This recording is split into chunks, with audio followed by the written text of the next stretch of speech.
Welcome back to the Explainer. Today, we're unpacking a fascinating 300-year-old linguistic history that is literally hiding right in plain sight at the world's biggest sporting event.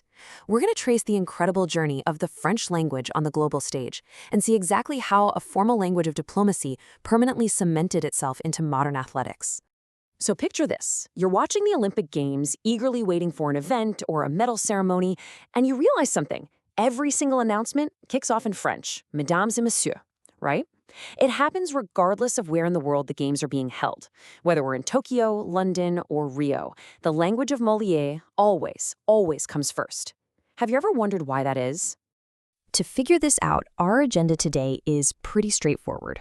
We'll start with the language of diplomacy, look at the Versailles bilingual shift, jump into Coubertin's Olympic Foundation, track the Olympic language evolution, and finally wrap up with preserving French today. Let's get right into it.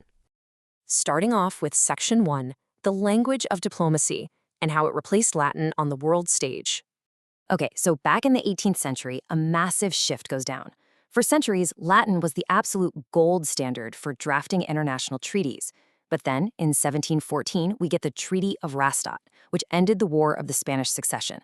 This became the very first international treaty written exclusively in French. And this wasn't just France flexing its political muscles. It was a profound recognition of the booming, undeniable cultural influence of the French language across European courts. Now, why French? Well, it comes down to something diplomats call geometrical precision. You see, French was celebrated for its highly logical nature. It had this incredible ability to be totally rigorous and incredibly detailed when expressing complex concepts. Kind of like geometry, right? Every angle is accounted for, leaving absolutely zero room for misinterpretation. And in the high-stakes game of global diplomacy, that kind of clarity is completely priceless. And this geometrical precision was so highly valued that its influence spread way beyond Western Europe. I mean, by the 19th century, even the Ottoman Empire had adopted French as the working language for their diplomats.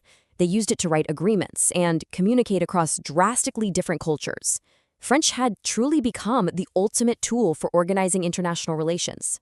But hey, dominance rarely lasts forever, right? That brings us to Section 2, the Versailles bilingual shift at the 1919 Paris Peace Conference. After the First World War, global power dynamics changed and English really started to overshadow French. But diplomats immediately noticed a huge difference between the two. While French kept its strict rigor, English was kind of plagued by this growing vagueness that left a lot of room for varying interpretations. In fact, this is exactly why French is still an official language at the International Court of Justice in the UN today.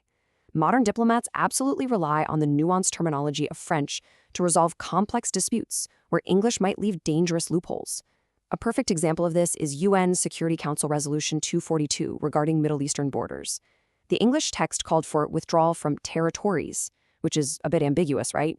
But the French text famously used des territoires, meaning the territories, a super precise grammatical distinction that became the absolute center of subsequent negotiations. So you can clearly see this dynamic play out at the 1919 Paris Peace Conference. They officially adopted English alongside French as a working language, and the famous Treaty of Versailles was written bilingually. But, and this is a massive caveat, to protect against that English vagueness, they agreed that in the case of any discrepancies between the two texts, only the French version would be considered legally binding. The world still relied on French as the ultimate diplomatic tiebreaker. Which brings us perfectly to Section 3, Coubertin's Olympic Foundation, a distinctly French vision for global sport. Let's wind the clock back just a bit to 1894, right before that diplomatic decline began.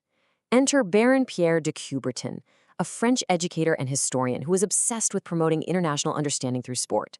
He founded the modern Olympic Games and established the International Olympic Committee. And being a native French speaker, living at the absolute height of French diplomatic dominance, he permanently embedded his language right into the DNA of the IOC. In the original Olympic Charter, Coubertin literally wrote, "The French language is the official language of the committee. In case of divergence between the texts, the French text only is to be accepted." Does that sound familiar? Coubertin cleverly copy-pasted the exact diplomatic failsafe used in international treaties directly into the Olympic rules. He made sure French would always have the final authoritative say in the sporting world, just like it did in the political world. Moving right along to Section 4, Olympic language evolution, tracking the shift from sole usage to trilingualism. So, in 1896, the modern Olympics kicked off with French as the only official language. And even as that 1919 diplomatic shift at Versailles challenged French dominance globally, the Olympics acted like a time capsule. They fiercely preserved Coubertin's mandate. It wasn't actually until 1972 that English was officially added to the Olympic announcements. And fast forward to the 2024 Paris Games, we see a fully realized multilanguage approach. Because today, governed by Regulation 23 of the IOC Charter, there are exactly 3 recognized languages used at the Games.